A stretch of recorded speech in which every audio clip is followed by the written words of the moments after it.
Video তৈরি করতে অনেক পরিশ্রম করা লাগে। অনেকেই তো ভাবেন কিসের ভিডিও তৈরি করতে পরিশ্রম। বাইরে আমি যে ভিডিও বানাইয়া ছাড়বো, সেই ভিডিওটা যদি আপনারা না দেখেন, আপনারা যদি ভালোবাসা না দেন, তাহলে আমার ভিডিওটা বানাইয়া কোনো লাভ নেই।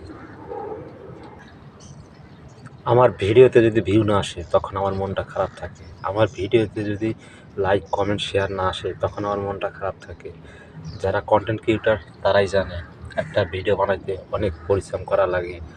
অনেকে হেসে খেসে উড়িয়ে দেন ভিডিওটা পুরোটা না দেখে, কমেন্ট না করে, অথচ ভিডিও দেখেন, কমেন্ট করেন না, লাইক করেন না, কমেন্ট শেয়ার করেন না, ফলো দেন না। ভাই, যারা কন্টেন্ট ক্রিয়েটর তারা হয়তো জানে এই লাইনে পরিশ্রম করতে হয়, অনেক কষ্ট করে উপার্জন করা লাগে, আর সফলতা থাক দূরের কথা, সেইটা হয়তো আমার কপালে লেখা নাই, তার জন্য আমি পাই না। তবে এটুকুই বলি, ভিডিও অনেক কষ্টের হয়। ভিডিও ধাক্কা মারা তো সহজ কথা, হাত দিয়ে উঠে ঠেলা মারলেই ভিডিও চলে যায়। কিন্তু যে ভিডিওটা বানায়, যে ভিডিওটা পোস্ট করে, সে জানে তার ভিডিওতে যদি ভিউ না আসে, কমেন্ট না আসে, তার মনটা অনেক ভেঙে যায়। তো যারা কন্টেন্ট ক্রিয়েটর তারা কখনো এই কাজ করে না। আর যারা ভিডিও বানায় না, তাদের তো কি বলবো, মুখের কথায় তো সব তারা হেসে খুশে উড়িয়ে দেয়। ভিডিও ক্যামেরার সামনে গেলেই তো ভিডিও হয়ে যায় না রে ভাই। ক্যামেরার সামনে যে কথা বলতে হইব, ভালো টপিক দিতে হবে, তাহলে সে না আপনি আমার ভিডিও দেখবেন, তাহলে সে না ভালো লাইক কমেন্ট করবেন। আমি ভিডিও বানাই আপনাদের মন পাওয়ার জন্য।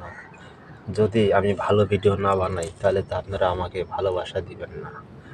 ভাই, শুরুতে কেউই ভালো কাজ বা সফলতা অর্জন করতে পারে না। হয়তো মানুষেরও ভুল হতে পারে। সেই ভুলগুলো ধরানোর জন্য আপনারা আছেন, আমার ভিডিও দেখবেন, চেষ্টা করবেন ভালো কমেন্ট করার জন্য বা ভালো সাজেশ দেওয়ার জন্য। আমিও চেষ্টা করব আরও সুন্দর কোয়ালিটি ফুডের ভিডিও তুলে ধরার জন্য।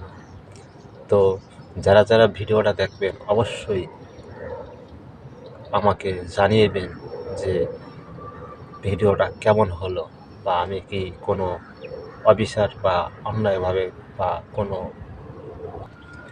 মিথ্যা কথা বলছিনি। ভাই, মুখের সাফায় অনেকে অনেক কিছু করতে পারে। দেখেন না, অনেকের ভিডিও মিলিয়ন আছে, অথচ একটা ভিডিওই তার ফলিত আছে আর নাই। তবু তো সে চেষ্টা করে কিছু অর্জন করার জন্য। আমি চাই একে অপরকে সবার পাশে থাকেন, এমনকি ভালোবাসা দেন, হয়তো তার স্বপ্নটা পূরণ হতে পারে। ভালো লাগলে অবশ্যই পাশে থাকবেন।